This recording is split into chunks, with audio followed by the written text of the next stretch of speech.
आज का पवित्र वचन 8 नवंबर 2025।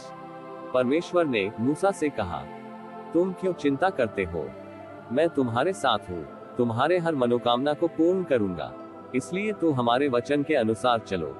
वचन नंबर 1। तेरे देश में फिर कभी उपद्रव और तेरे सिवानों के भीतर उत्पात व अंधेर की चर्चा न सुनाई पड़ेगी, परंतु तू अपनी शहरपनाह का नाम उद्धार और अपने फाटकों का नाम यश रखेगी। यशायाह 60:18। वचन 2। और मैं तुम्हारी ओर कृपा दृष्टि रखूंगा और तुमको फलवंत करूंगा और बढ़ाऊंगा और तुम्हारे संग अपनी वाचा को पूर्ण करूंगा। लेव्यवस्था 26:9। वचन 3। और उसने तुम्हें भी जिलाया जो अपने अपराधों और पापों के कारण मरे हुए थे। इफिसियों 2:1। वचन नंबर 4। उस समय बहिरे पुस्तक की बातें सुनने लगेंगे और अंधे जिन्हें अब कुछ नहीं सूझता वे देखने लगेंगे। यशायाह 29:18। वचन नंबर 5। परंतु परमेश्वर का धन्यवाद हो जो मसीह में सदा हमको जय के उत्सव में लिए फिरता है और अपने ज्ञान का सुगंध हमारे द्वारा हर जगह फैलाता है। 2 कुरिन्थियों 2:14। वचन नंबर 6। तब यीशु ने कहा, हे पिता, इन्हें क्षमा कर, क्योंकि ये नहीं जानते कि क्या कर रहे हैं, और उन्होंने चिट्ठियां डालकर उसके कपड़े बांट लिए। लूका रात के 11:34। वचन नंबर 7। तेरे देश में न तो किसी का गर्भ गिरेगा और न कोई बांझ होगी, और तेरी आयु मैं पूरी करूंगा। निर्गमन रात के 11:26। वचन नंबर 8। तुम में ज्ञानवान और समझदार कौन है? जो ऐसा हो वह अपने कामों को अच्छे चाल चलन से उस नम्रता सहित प्रकट करे जो ज्ञान से उत्पन्न होती है। याकूब 3:13। दोस्तों, मैं पैट्रिक हूँ और आप देख रहे हैं जीवन पवित्र यूट्यूब चैनल। तो चलिए यीशु मसीह का नाम लेकर एक नया एपिसोड की शुरुआत करते हैं। Let's start.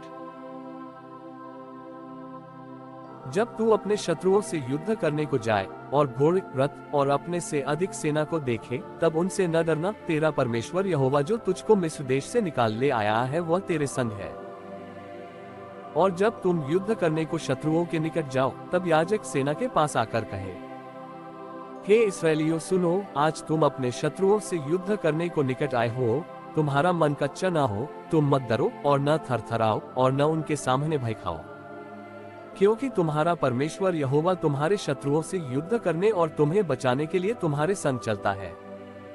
फिर सरदार सिपाहियों से यह कहें कि तुम में से कौन है जिसने नया घर बनाया हो और उसका समर्पण न किया हो, तो वह अपने घर को लौट जाए। कहीं ऐसा ना हो कि वह युद्ध में मर जाए और दूसरा मनुष्य उसका समर्पण करे। और कौन है जिसने दाख की बारी लगाई हो परंतु उसके फल न खाए हो, वह भी अपने घर को लौट जाए। ऐसा ना हो कि वह संग्राम में मारा जाए और दूसरा मनुष्य उसके फल खाए। फिर कौन है जिसने किसी स्त्री से ब्याह की बात लगाई हो परंतु उसको ब्याह न लाया हो, वह भी अपने घर को लौट जाए। ऐसा ना हो कि वह युद्ध में मारा जाए और दूसरा मनुष्य उससे ब्याह कर ले। इसके अलावा सरदार सिपाहियों से ये भी कहें कि कौन कौन मनुष्य है जो डरपोक और कच्चे मन का है, वह भी अपने घर को लौट जाए। ऐसा न हो कि उसकी देखा देखी उसके भाइयों का भी हियाव टूट जाए। और जब प्रधान सिपाहियों से यह कह चुके, तब उन पर प्रधानता करने के लिए सेनापतियों को नियुक्त करे।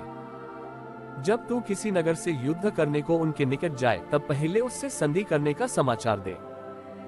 और यदि वह संधि करना अंगीकार करे और तेरे लिए अपने फाटक खोल दे, तब जितने उसमें होंगे सब तेरे अधीन होकर तेरे लिए बिगाड़ करने वाले ठहरे।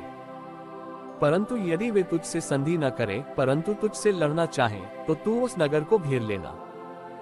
और जब तेरा परमेश्वर यहोवा उसे तेरे हाथ में सौंप दे, तब उसमें के सब पुरुषों को तलवार से मार डालना। परंतु स्त्रियां और बाल बच्चे और पशु आदि जितनी लूट उस नगर में हो उसे अपने लिए रख लेना, और तेरे शत्रुओं की लूट जो तेरा परमेश्वर यहोवा तुझे दे उसे काम में लाना। इस प्रकार उन नगरों से करना जो तुझसे बहुत दूर है, और इन जातियों के नगर नहीं है। परंतु जो नगर इन लोगों के हैं, जिनका अधिकारी तेरा परमेश्वर यहोवा तुझको ठहराने पर है, उनमें से किसी प्राणी को जीवित न रख छोड़ना, परंतु उनको अवश्य सत्यानाश करना, अर्थात हित्तियों, एमोरियों, कनानियों, परिज्जियों, हिव्वियों और यबूसियों, जैसे कि तेरे परमेश्वर यहोवा ने तुझे आज्ञा दी है। ऐसा ना हो कि जितने घिनौने काम वे अपने देवताओं की सेवा में करते आए हैं वैसा ही करना तुम्हें भी सिखाएं, और तुम अपने परमेश्वर यहोवा के विरुद्ध पाप करने लगो। जब तू युद्ध करते हुए किसी नगर को जीतने के लिए उससे बहुत दिनों तक घेरे रहे, तब उसके वृक्षों पर कुल्हाड़ी चलाकर उन्हें नाश न करना, क्योंकि उनके फल तेरे खाने के काम आएंगे, इसलिए उन्हें न काटना। क्या मैदान के वृक्ष भी मनुष्य हैं कि तू उनको भी घेर रखे? परंतु जिन वृक्षों के विषय में तू ये जान ले कि इनके फल खाने के नहीं हैं, तो उनको काटकर नाश करना और उस नगर के विरुद्ध उस समय तक कोट बांधे रहना जब तक वह तेरे वश में ना आ जाए। यदि उस देश के मैदान में जो तेरा परमेश्वर यहोवा तुझे देता है किसी मारे हुए की लोथ पड़ी हुई मिले और उसको किसने मार डाला है ये जानना पड़े, तो तेरे सियाने लोग और न्याय निकलकर उस लोथ के चारों ओर के एक एक नगर की दूरी को नापे। तब जो नगर उस लोथ के सबसे निकट ठहरे, उसके सियाने लोग एक ऐसी कलो ले रखें जिससे कुछ काम न लिया गया हो और जिस पर जुआ कभी न रखा गया हो। तब उस नगर के सियाने लोग उस कलो को एक 12मासी नदी की ऐसी तराई में जो न जोती और न बोई गई हो ले जाएं और उसी तराई में उस कलो का गला तोड़ दे। और लेवीय याजक भी निकट आए, क्योंकि तेरे परमेश्वर यहोवा ने उनको चुन लिया है कि उसकी सेवा टहल करे और उसके नाम से आशीर्वाद दिया करे, और उनके कहने के अनुसार हर एक झगड़े और मारपीट के मुकदमे का निर्णय हो। फिर जो नगर उस लोथ के सबसे निकट ठहरे, उसके सब सियाने लोग उस कलो के ऊपर जिसका गला तराई में तोड़ा गया हो अपने अपने हाथ धोकर कहें, ये खून हमसे नहीं किया गया और न ये हमारी आंखों का देखा हुआ काम है। इसलिए हे यहोवा, अपनी छुड़ाई हुई इजरायली प्रजा का पाप ढांप कर निर्दोष खून का पाप अपनी इस्राएल प्रजा के सिर पर से उतार। तब उस खून का दोष उनको क्षमा कर दिया जाएगा। यो वह काम करके जो यहोवा की दृष्टि में ठीक है, तू निर्दोष के खून का दोष अपने मध्य में से दूर करना। जब तू अपने शत्रुओं से युद्ध करने को जाए और तेरा परमेश्वर यहोवा उन्हें तेरे हाथ में कर दे और तू उन्हें बंधुआ कर ले, तब यदि तू बंधुओं में किसी सुंदर स्त्री को देखकर उस पर मोहित हो जाए और उससे ब्याह कर लेना चाहे, तो उसे अपने घर के भीतर ले आना और वह अपना सिर मुड़ाए, नाखून कटाए और अपने बंधुआई के वस्त्र उतार के तेरे घर में महीने भर रहकर अपने माता पिता के लिए विलाप करती रहे। उसके बाद तू उसके पास जाना और तू उसका पति और वह तेरी पत्नी बने। फिर यदि वह तुझको अच्छी न लगे तो जहाँ वह जाना चाहे वहाँ उसे जाने देना, उसको रूपा लेकर कहीं न बेचना, और तूने जो उसकी पत्पानी ली इस कारण उससे दासी का सा व्यवहार न करना।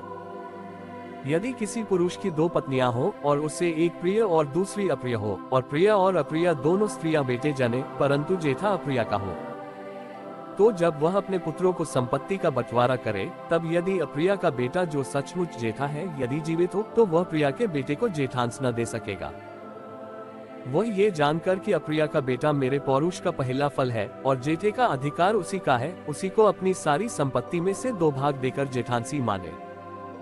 यदि किसी के हठीला और दंगत बेटा हो जो अपने माता पिता की बात न माने किंतु ताड़ना देने पर भी उनकी न सुने, तो उसके माता पिता उसे पकड़कर अपने नगर से बाहर फाटक के निकट नगर के सियानों के पास ले जाएं, और वे नगर के सियानों से कहें कि हमारा ये बेटा हठीला और दंगत है, ये हमारी नहीं सुनता, यह उड़ाव और पियक्कड़ है। तब उस नगर के सब पुरुष उसको पत्थरवाह करके मार डाले। यो तू अपने मध्य में से ऐसी बुराई को दूर करना, तब सारे इजरायली सुनकर भय खाएंगे। फिर यदि किसी से प्राणन के योग्य कोई पाप हुआ हो जिससे वह मार डाला जाए और तू उसकी लोथ को वृक्ष पर लटका दे, तो वह लोथ रात को वृक्ष पर टंगी न रहे, अवश्य उसी दिन उसे मिट्टी देना, क्योंकि जो लटकाया गया हो वह परमेश्वर की ओर से शापित ठहरता है। इसलिए जो देश तेरा परमेश्वर यहोवा तेरा भाग करके देता है उसकी भूमि को अशुद्ध न करना। अगर आपको यह अनमोल वचन अच्छा लगे तो कृपया आप हमारे YouTube चैनल को लाइक, शेयर और सब्सक्राइब जरूर करें, ताकि हम आपके लिए ऐसे ही अनमोल वचन रोजाना लाते रहेंगे। धन्यवाद। जय यीशु।